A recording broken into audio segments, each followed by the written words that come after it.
All right. We'll finish this up, and then I will take any questions.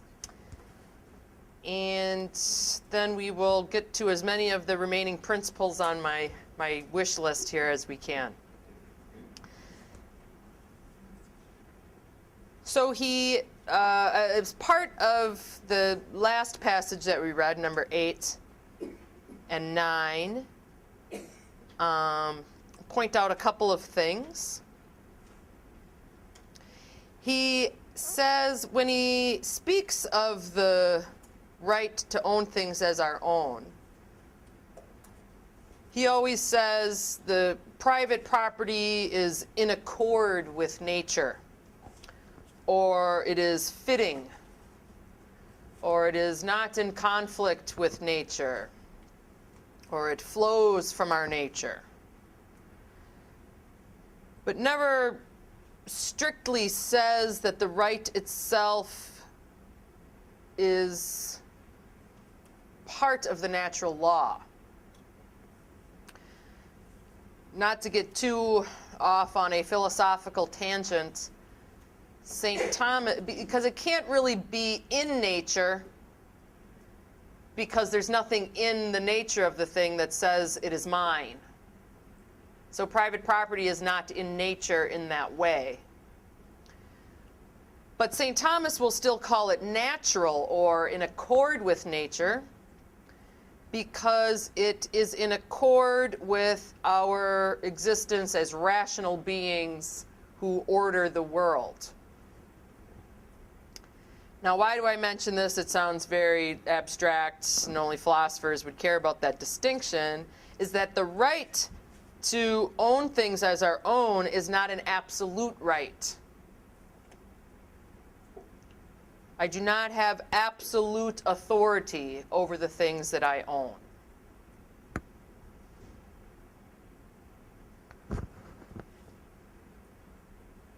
My students once asked me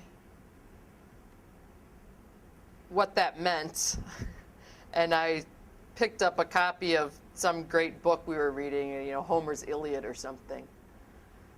And I looked at it, I said, you know, I've read this book already, I'm done with it. And I turned and I tossed it across the room into the trash can. And they all went, ugh. And I said, what's your problem? I'm done with it. It's my book. I'm done with it. I'm throwing it away. And you don't throw a book away, right? That they instinctively understood that that was a right I did not have, even though it was my book. And so our right is not absolute. Now, there have been times when the law has treated it that way. Blackstone, I think, says that the right of ownership is absolute to the point where you could destroy your property if you decided that's what you wanted to do. The church does not hold that. And so, yes, sister? Does this have to do like the bread is not, if someone's starving, it's really not your bread. Is there a right to bread? Did that come into this kind of thing? That's one of my favorite things. That's in St. Thomas, too. Kind of, yeah. I'll write that one down, too. We'll come back to that one.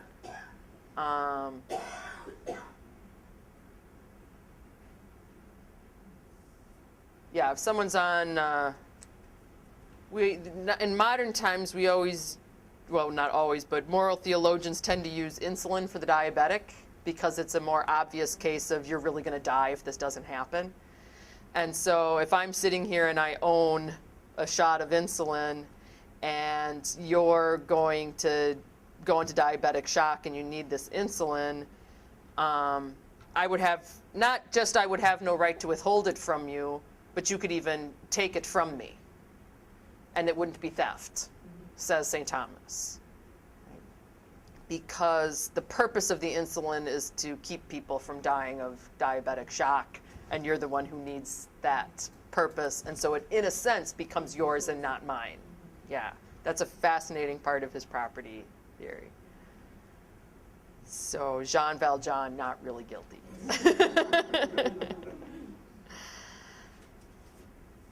We could go on and on and on about different ways in which we don't have absolute control. Some are more philosophical, some are more practical. Here is the heart of the matter from the perspective of Rerum Novarum. This will get developed over the decades, but this is a nice summary. So we're going to read quite a bit here of number 22. The first couple lines, he's talking about how those who are wealthy should, see their wealth rather as an obstacle to the good than a help to the good. And the account that we have to give to God for all we possess. So yes, I can own things as my own, but when the just judge comes, I'm going to have to render an account to him for how I used these things, because ultimately they're all his, not mine. And whether or not I used them as a good steward or not, I will be judged for that. And so the text goes on. The chief and most excellent rule, if you see where I am about 5 lines down. The chief and most excellent rule for the right use of money is one the heathen philosophers hinted at, i.e. Aristotle, but which the Church has traced out clearly and has not only made known to men's minds, but has impressed upon their lives. It rests on the principle that it is one thing to have a right to the possession of money and another to have a right to use money as one wills. Private ownership, as we have seen, is the natural right of man, and to exercise that right, especially as members of society, is not only lawful, but absolutely necessary. It is lawful, says St. Thomas Aquinas, for a man to hold private property, and it is also necessary for the carrying on of human existence. But if the question be asked, how must one's possessions be used? The Church replies without hesitation in the words of the same holy doctor, St. Thomas Aquinas. Man should not consider his material possessions as his own, but as common to all, so as to share them without hesitation when others are in need. Whence the apostle with command the rich of this world to offer with no stint, to apportion largely. So we'll pause there for a minute. We have here then a traditional distinction between the ownership and the use of goods. A distinction between ownership and use. So yes, he says, echoing the words of St. Thomas Aquinas, it is right for people to own things as their own. But that does not mean that they have a right to use them however they like. And so what is the principle we should follow in trying to decide how to best use things? Man should not consider his material possessions as his own, but as common to all, so as to share them without hesitation when others are in need. So when it comes to the responsibility I have for using the resources that have been put in my care, I should think of them as belonging to everyone, so that when I determine their best use, it's not just my self-interest against the common good. I'm considering the common good when I'm trying to determine how best to use that property that has come into my hands. So I should think of it as belonging to everyone. I'm responsible for it. I'm the private owner of it. I have a certain right to it. But when I, as that owner, am deciding how best to use it, I should think of it as common, because that will help me to put it to the best possible use. Right? A person who thinks of their money as common does not buy 12,000 pairs of shoes. Right? Remember Imelda Marcos? I always think of her.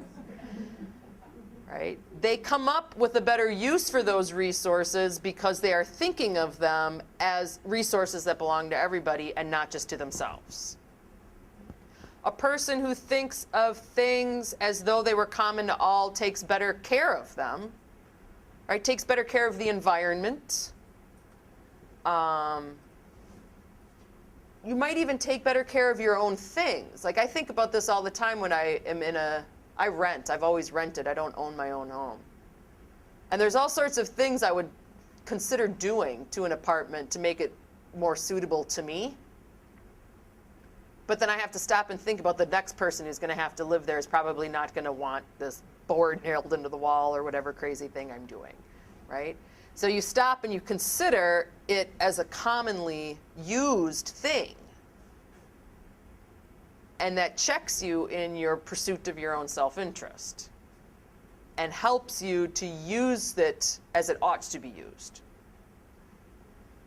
Man should not consider his material possessions as his own, but as common to all, so as to share them without hesitation when others are in need. You also then do not, I think often of the, I don't know how many of you have read Grapes of Wrath. I love that book. I was just convincing somebody else last night to not fear it and love that book. In the migration of the Dust Bowl farmers to California. So the Dust Bowl hits Oklahoma. The banks get all of the farms. The fruit growers of California have this bountiful year. They need more pickers. They intentionally send out more flyers than they need people, saying there's jobs, there's jobs, there's jobs, because they want to have a glut of workers so that they can pay them less, right? Because it's still this sort of competition for wages thing that Adam Smith was talking about. So we have all these poor people from Oklahoma living out of their cars, hoping that the truck will come by and give them a day's work for a completely unjust wage, because if they don't work, their family will starve. They're going to come up again when we do the just wage thing. But at that time, they had so much fruit, they couldn't get it all to the cannery on time. And so sometimes these big piles of fruit would stack up in their orchards. And then you have all these starving, homeless people looking for work whose children are dying of malnutrition. And they would come and they would find these piles of fruit and eat them, obviously, right? You're starving, you find a giant pile of oranges, you eat them. They should have let them eat them.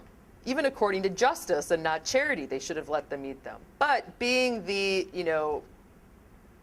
maximum profit at all costs kind of people that some of them were, they didn't like to see people eating that fruit because they thought that meant their sales would go down if people just came by the road and ate their fruit. And so they'd pour gasoline over the top of them so that nobody could eat them. They knew they wouldn't get them to the cannery in time, but they didn't want to see anybody eating it for free, and so they would pour gas over it so that the poor couldn't come and eat it. That is not considering your possessions as common to all before deciding how to best use them.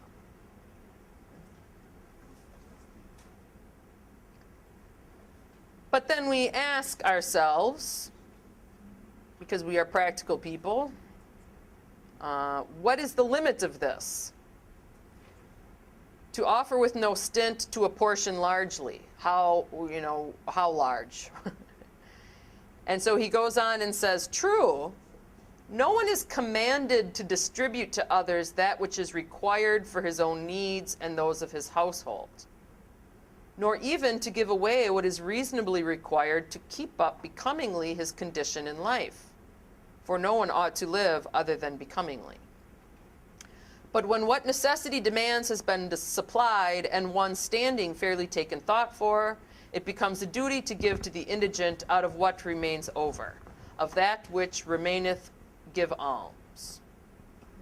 So there is a great deal of latitude here for a person's vocation, their state in life, what their responsibilities are. The analogy I always use for this with my students, I used to have this car that had no rims, not rims, hubcaps, no hubcaps. They had all fallen off. The side mirror was smashed. I had a duct tape window because people kept breaking into my car. There was a big hole drilled in the trunk. They broke into my trunk. The duct tape window really made it. Real image of beauty. And I said, the bishop cannot show up in my car, right? Because if the bishop showed up in my car, we'd all think, dear Lord, what's wrong with the bishop? You know, why is he driving around in a car with no hubcaps and a duct tape window? Right? But Connie Nielsen, graduate student, she can drive around in that car. That's fine, right? And so there's a sensitivity here for the distinctions of what it means to keep up becomingly our condition in life. Doesn't mean you need 12,000 pairs of shoes, though. This isn't a shield. But it's a respect for the differences in station. But when what necessity demands has been supplied and one's standing fairly taken thought for, it becomes a duty to give to the indigent out of what remains over. Right? You are not, no one is commanded to give to others what is required for their own needs. A person might choose to do that, but no one is commanded to do that. But once we've taken care of ourselves, what's left over should be given to others who need it. This is often referred to nowadays by the expression superfluous wealth. You don't just, in a hoarding way, cling to superfluous wealth that is unnecessary for you. That doesn't mean you can't have a savings account because you're saving for your kid's college education, right? But once the needs of your household have been met, what remains over should go to the poor.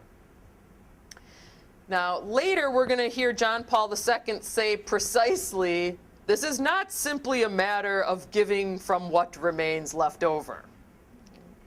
And people will sometimes put those passages next to each other to make it look as though John Paul II disagrees with this teaching.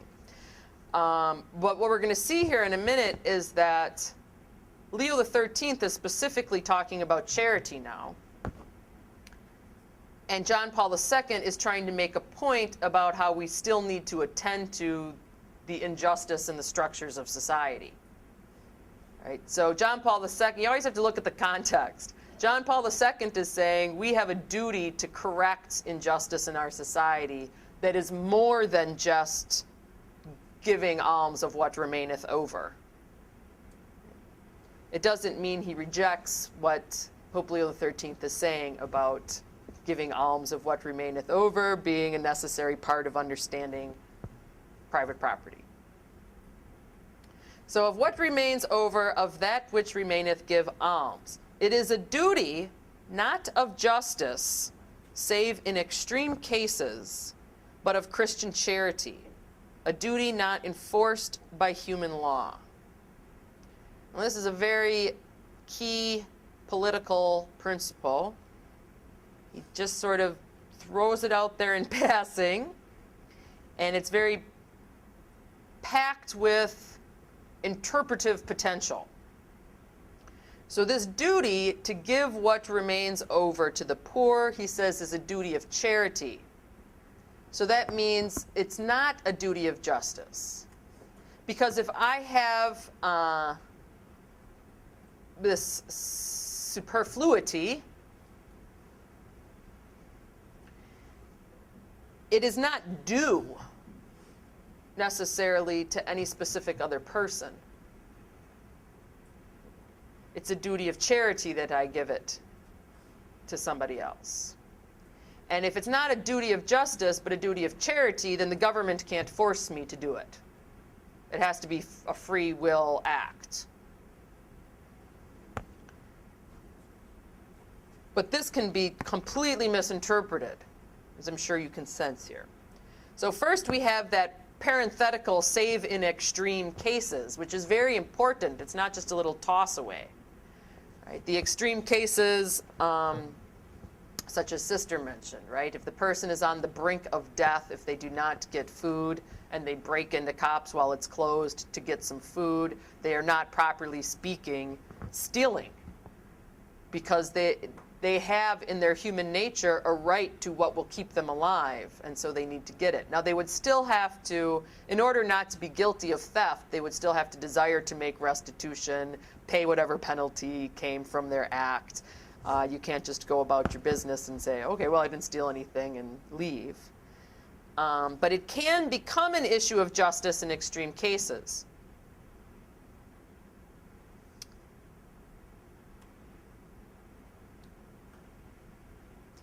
It also doesn't mean you cannot hide under this principle that it is not, it's a duty not of justice, but of Christian charity, a superfluous wealth that is gained through unjust means. And that's what John Paul II is talking about when he says it's more than just a matter of giving of what remains over.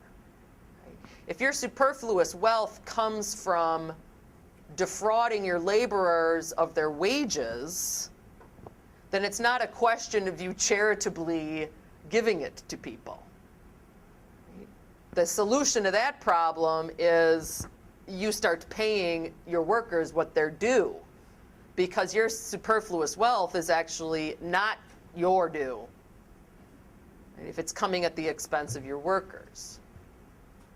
So there's a lot of questions that come about as a result of this one little sentence.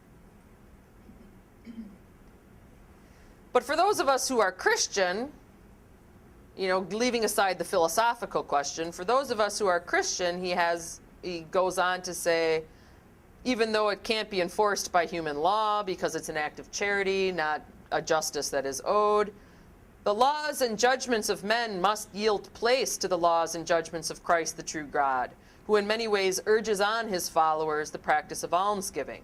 It is more blessed to give than to receive, and who will count a kindness done or refused to the poor as done or refused to himself. So we, who seek to be disciples of this Lord can't say, oh, well, the law can't force me to do it. It's an act of charity, and so therefore it's kind of optional for me. Right? Because charity involves freedom, and I freely choose to not go ahead and do that. Right? Leo points out you can't take that attitude because the duty of charity should actually bind you more.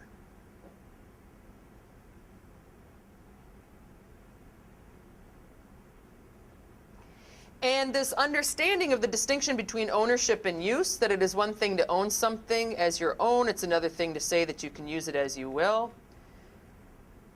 He gives a very nice analogy for it here. Again, 1 Corinthians 12 and the body.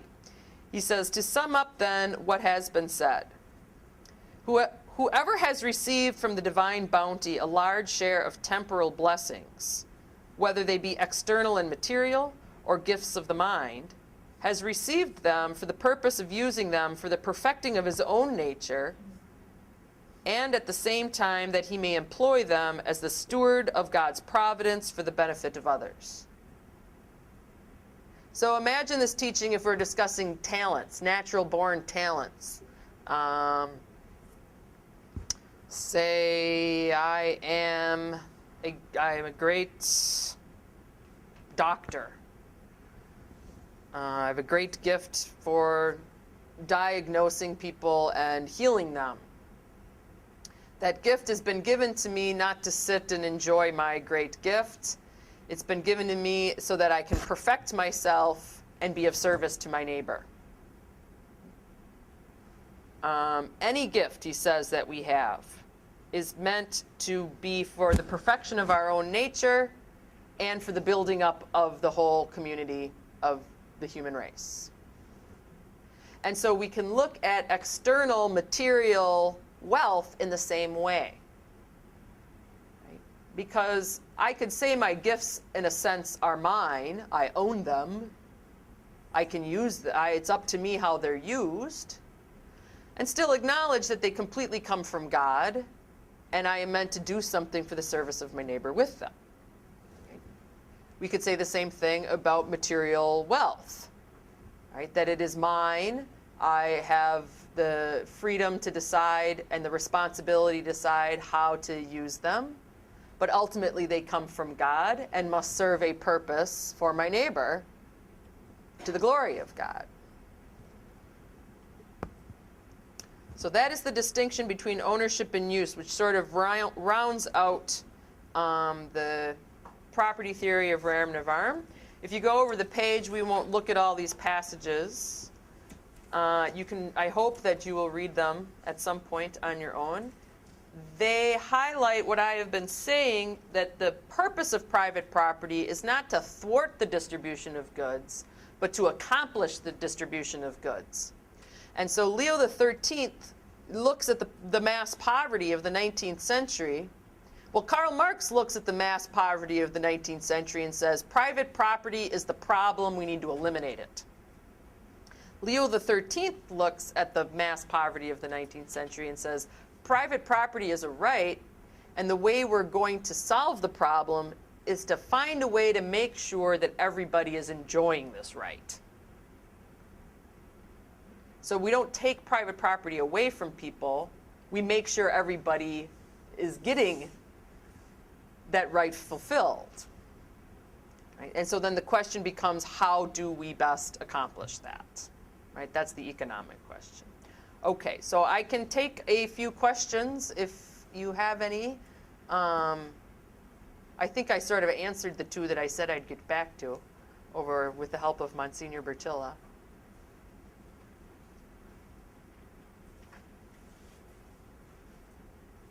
Yes, Monsignor.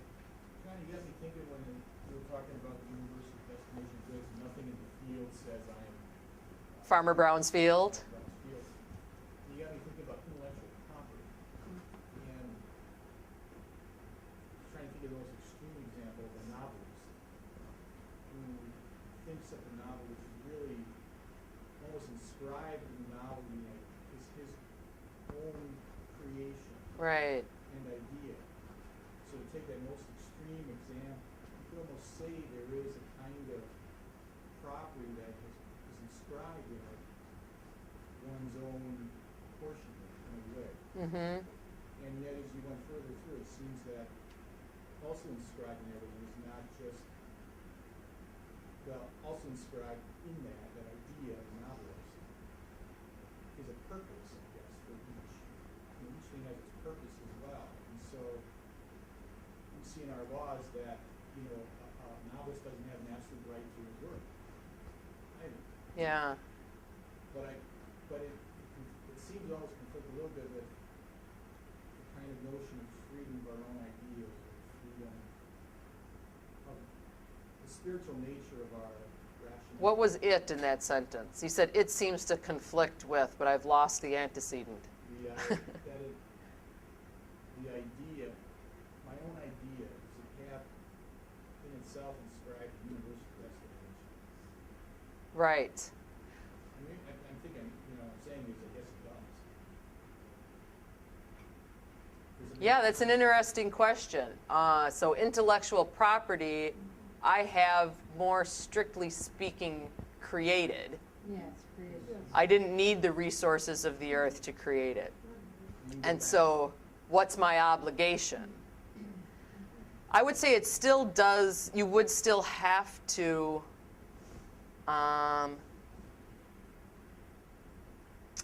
see it in that way, but in a different way probably. I'd have to think about it. Well, it's how you could, whether, when you're, in my opinion, if you're looking at how you created it and how it's gonna manifest, other people are gonna look at it and say, how'd you configure that? Mhm. I mean, you took a little bit from here and a little bit from here, and possibly a little bit from here, and technically it's one's own creation, and some things are very, very unique and genuine. Mm-hmm. But in my experience, most things are just kind of the theme and variation. Right. Can you say, I am the sole creator of this thing, right? Because there's a whole wealth of things behind me that helped me to come up with that story or that program or that whatever, so that I'm still sort of dependent upon Yeah. history and community and culture to even produce my idea. And once I have produced my idea, also not counting the gifts of God that made all of it possible. But I'm still somewhat beholden to that community that helped me produce it. And I cannot, as a member of an organic communion, say, and this is going to solely benefit me, and I'm going to use it for the sole purpose of benefiting myself, without contradicting something about the common nature of the human person. And it's interesting that you bring that up, because even before intellectual property became such an issue, paper money became a big issue. Because when it's easy to talk about it when it's farms and trees and water rights, because you can kind of instinctively see that you can't own the lake, But then that got further and further removed, and all of a sudden we had this paper money that we could just make more of. And it didn't seem as though I was depriving anybody of anything by keeping a big pile of it in my bank, And so first, that was a question. Locke sort of paved the way for financial hoarding by saying, no, paper money is completely different, because it can't, it doesn't rot. So you're not going to deprive people of ever using it by just leaving it under your mattress for the rest of your life. And we can always make more. And there's all these things that made paper money not fall under the other laws of use. And so then a whole other argument had to be made about how money is just sort of the resources of the earth further removed from the earth, but still the product of the labor of many people and the resources that God gave us. And so, no, it still falls under that heading. And so it's interesting that you've taken that to intellectual property, but I would say it still does, but in different ways. It puts a new notion on academic freedom. Yeah, elaborate. I was thinking about even some of the laws we have here on the books, the Roe v. Wade jurisprudence, where men in the United States, even though half of that unborn child's chromosomes, the natural ownership of half of those belong to the father. They have absolutely no rights in the courts to protect the life of that child. Where the mother, even though she may have a right to her own body, how can the court say that she has a right to half of the chromosomes that are naturally owned by the father? The father claims natural ownership for them. Because he gives half of those chromosomes. So even though she's carrying them, how can she claim to be her own, So although she has the right to I don't think we want to talk about that in terms of ownership, though, because the parent doesn't own the child or the chromosomes that the child has. Is there not a natural ownership, though? There's a natural, I guess there's a similarity in terms of responsibility. The parent has a natural responsibility over their child that another person can't take away from them. But I don't want to talk about That's a whole ownership. Area of jurisprudence, if you're looking at, I don't know what it is, genes-wise and donations and I'm not. different. Yeah, that's a completely different question. So, sorry, I brought That's all right. No, not at all.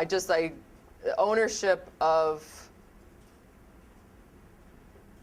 I think that introduces something unhealthy into the dignity of the human person. Yeah. If we can talk about ownership of their chromosomes because they came from me, it just doesn't seem to respect the nature of the human person. I'm not saying that they own the child, but those then if you're looking at genes, where the uniqueness of the individuals, if you're looking at that, part of the uniqueness of individual human life is when those chromosomes, half of the set from the mother come together with half of the set from the father. When those two meet, there's unique human life with potential to grow as its own individual.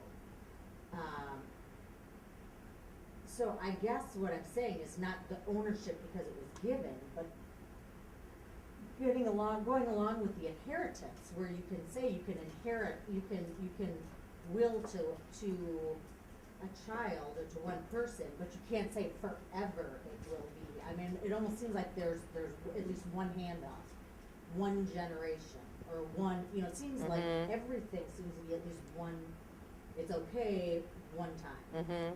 But nature, even if you look at nature, you know, a flower can drop its seeds and falls into the ground and claims that ground, but it can't claim that ground for all of its future seed production, because somebody may pick the flower and walk away with it.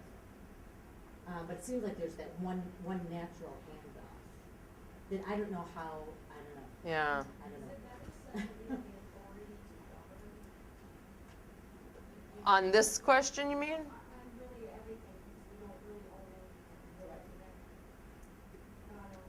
Yeah, authority to govern is one way of putting it. St. Thomas and other places will talk about it in terms of what ownership means is you have responsibility over how to best use something. It's been given into your hands, the decision about how this thing is to be used. But that doesn't mean you can use it however you want, right? So because you don't absolutely, the nature of this thing is not now under my dominion and not God's dominion, but it's been given into my responsibility how to best use this. So there, yeah, you could change the language to communicate different aspects of it, yeah. Actually, intellectual property. There's a whole lot of conflicts when you think about that. Say a researcher makes a discovery in his lab, and does he own what he discovered because he spent 10 years trying to discover it? Mm-hmm. Or does the company or the university he works for own it? Or when he publishes it, does the world have a right to read it, or does the publisher have a right to charge for publishing it? Yeah, a helpful way of looking at that, I'm going to jump ahead a little bit to Laborem Exercens. Actually, Leo says this too. Everything, when I try to jump ahead, I'm like, wait, no, that's in Rerum Novarum too. That the reason a person works is to support themselves. And so if I exert effort and labor, it's because I want to be sustained by the resources of the earth. So go back to a more agrarian situation. Imagine everyone's a farmer. The reason to get up and work is because you need to eat and you need to survive. Even though we're a little bit more removed from that, and we have jobs that aren't as immediately tied to the soil, the reason anyone works is to get sustenance for their life. It's not the only reason they work. You might have other more noble reasons, but that's the primary reason for labor. And so we'll get to this when we do just wage. That means that if a person does work in a way that is not, you know, immediate subsistence farming, they deserve the recompense of being sustained by their labor. And so if somebody's working in a lab to come up with the, you know, cure for cancer or whatever, do they deserve to now have $50 billion? That's a good question. But there is a certain right to now be supported, because the reason for your work is to support yourself, because no one can be supported without labor. And so there is, like, my thing with copyright is that there's a certain amount of right to not restitution, but remuneration for the work that you exerted, because I'm engaged in this activity in order to support myself and my family. And so, and it is a gift to the common good. And so I am, in a sense, owed from the store of the common good the resources I need to survive and continue to do my work. But how far that extends, you know, is a very case-by-case sort of question. Does that mean that you can have the copyright to Happy Birthday, which somebody does? You know, there was a certain point in the 80s where we could no longer sing Happy Birthday at restaurants because we would owe somebody money, right? So where are the boundaries of that is something that we can debate and debate and debate. But it's not as though they're owed nothing for having produced this idea or this, you know, concept, or they deserve some sort of sustenance for their labor.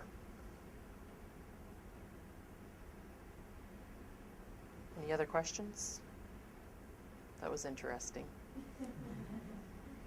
All right, I'm going to say 10 minutes this time, if that's enough of a break, because I really would like to get to more than just wage, although that's probably all we'll have time for. But thank you very much. We'll be back at 3:05.